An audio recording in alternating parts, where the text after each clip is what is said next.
നൂറനാട് കരിമുളയ്ക്കലിൽ കരോത്സംഘങ്ങൾ തമ്മിൽ ഏറ്റുമുട്ടൽ. സ്ത്രീകൾക്കും കുട്ടികൾക്കും പരിക്ക്. 2 ക്ലബ്ബുകളുടെ നേതൃത്വത്തിൽ നടത്തിയ കരോത്സംഘങ്ങൾ തമ്മിലാണ് ഏറ്റുമുട്ടിയത്.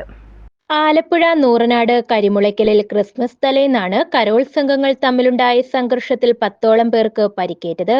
പരിക്കേറ്റവരിൽ സ്ത്രീകളും കുട്ടികളും ഉൾപ്പെടുന്നു. ഇവരെ സമീപത്തെ ആശുപത്രിയിൽ പ്രവേശിപ്പിച്ചു. ബുധനാഴ്ച രാത്രി 11:30യോടെയാണ് സംഭവം. പ്രദേശത്തെ യുവ, ലിബർട്ടി എന്നീ ക്ലബ്ബുകളുടെ നേതൃത്വത്തിലുള്ള കരോത്സംഘങ്ങളാണ് ഏറ്റുമുട്ടിയത്. യുവ ക്ലബ്ബിൽ നിന്ന് പിരിഞ്ഞ് ഒരു വിഭാഗം പ്രവർത്തകർ രൂപീകരിച്ച ക്ലബ്ബാണ് ലിബർട്ടി ക്ലബ്ബ്. കരോൾ പര്യടനത്തിനിടെ ഇരുവിഭാഗങ്ങളും തമ്മിൽ വാക്കുതർക്കമുണ്ടാകുകയും അത് പിന്നീട് വലിയ സംഘർഷത്തിൽ കലാശിക്കുകയുമായിരുന്നു. മർദ്ദനമേറ്റ കുട്ടികളും സ്ത്രീകളും ഉൾപ്പെടെയുള്ളവർ വിവിധ ആശുപത്രികളിലായി ചികിത്സയിലാണ്.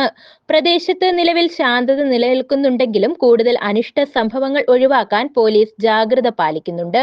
സംഭവത്തിൽ നൂറനാട് പോലീസ് കേസെടുത്ത് അന്വേഷണം ആരംഭിച്ചു. News bureau, Charummood.